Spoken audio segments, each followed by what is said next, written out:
కాశ్మీర్ ఆనాడు హిందూ రాజే, జైపూర్ మొదలైన రాజరికాలు ఉన్నాయి ఎక్కడైనా సరే.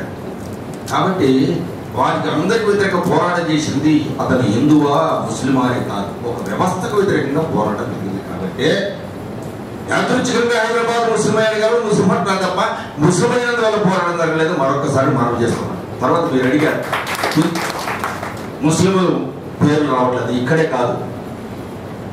1927లో డిసెంబర్ 16 తేదీ నాడు 4 వీరులు 17, 19 నలుగురు ఉరికమం ఎక్కారు.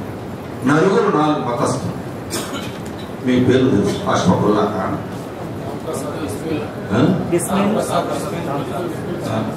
నలుగురు, ఒకరు హిందువు, ఒక ముస్లిము, ఒక క్షత్రియుడు, ఒక సిక్కు. ఈ నలుగురు వారి వారి మతాల మీద విశ్వాసం ఉంది, కానీ మతం మారుతున్నారు. కానీ సమష్టి వారందరూ విప్లవకారులు. ఉరికమ్మ వెళ్తున్నప్పుడు ఎవరి ప్రార్థనలు వారు చేశారు. బయటికి పోతున్నప్పుడు నలుగురు కలిసి ఇన్కిలాబ్ జిందాబాద్ ఉరికమ్మ. అష్ఫాకుల్లా ఖాన్ అన్నారు. అతని దగ్గర అనేకం చెప్పారు. నువ్వు ముస్లిము, స్వాతంత్రం వస్తే హిందువుల మీద పెత్తనం చేస్తారు, చలాయిస్తారు, బానిస పక్కాల్సి వస్తుందంటే అష్ఫాకుల్లా ఖాన్ చెప్పారు, పరాయి దేశస్తుడైన ఆంగ్లేయుల చేతిలో బతికే కంటే నా సోదరుడైన హిందువుల చేతిలో నేను మానసిక బతకడానికి సిద్ధంగా. అలాంటి దేశభక్తులను ఉరికమ్మ ఎక్కినటువంటి అష్ఫాకుల్లా ఖాన్ ఎక్కడ ఉన్నాడో నేను ప్రశ్నిస్తాను. కాబట్టి మన చరిత్రలో ఉన్నారా? భగత్ సింగ్ ఎక్కడ ఉన్నాడు? హైదరాబాద్ నగరంలో భగత్ సింగ్ విగ్రహం ఎక్కడ కనబడుతుందా?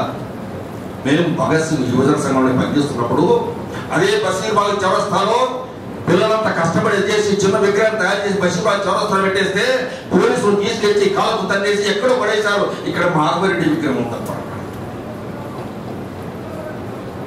తెలంగాణ సాయుధ పోరాటం 4,000 మన బాధలు ఎందుకు పెట్టుకున్నారంటే 4,000 మంది అమరులు అయిపోతే అందులో కమ్యూనిస్టు ఏ పార్టీ కానీ అమాయకులు ఉన్నారు. 4,000 మంది మీరు ఒక్క స్మృతి చేయడం నిజాం వ్యతిరేక పోరాటం కాదు. హైదరాబాద్ రాష్ట్రం విముక్తి కోసం, భారతదేశంలో భాగం చేయడం కోసం అసువులు బాసిన అమరవీరుల స్మృతి చేయడం ఒక్కడి పెట్టారా? 67 సంవత్సరాల కాంగ్రెస్ కానీ ఈ పార్టీ ఆ పార్టీ జెండా ఏ పార్టీ అయినా సరే నేను తెలంగాణ అమరవీరుల స్మారక ట్రస్ట్ కార్యదర్శిగా ఆవేదనతో చెప్తున్నాను. రామినాయుడు ఒక చిన్న హాలు కట్టుకున్నాను, దాన్ని భూమి ఇచ్చాను, దాని మీద పనులు వేస్తున్నాను. తెలంగాణ గడ్డ మీద ఉద్యమానికి కాంగ్రెస్ పార్టీ పుట్టించింది ఆయన, ఆంధ్ర మాసంలో పెట్టింది ఆయన, హరిహర సేవ సంఘం పెట్టింది ఆయన, ఫస్ట్ జైలుకి వెళ్ళింది ఆయన, ఫస్ట్ కమ్యూనిస్ట్ ఆయన, ఫస్ట్ భారతదేశంలో అఖండ విజయం నెహ్రూ కంటే ఓట్లతో గెలిచింది ఆయన. ఆయన చచ్చిపోయిన తర్వాత పివి నరసింహ ప్రధానమంత్రిగా ఉన్నప్పుడు పద్మ విభూషణ్ బిరుదునిచ్చింది. భారతదేశంలో పద్మ విభూషణ్ బిరుదు పొందిన వాళ్ళు 300 రూపాయలు. పద్మ విభూషణ్ పేరు పొందినటువంటి ఇన్ని ఉద్యమాల నాయకులు రావినారెడ్డి ఒక విగ్రహం ఎక్కడ పెట్టమంటే పెట్టుకున్నారు. నల్లగొండ జిల్లా యూనివర్సిటీ పేరు పెట్టమని బ్రతిమాడితే ఇంకో పేరు పెడితే అడ్డం వస్తారు. మహాత్మా గాంధీ యూనివర్సిటీ పేరు పెట్టారు.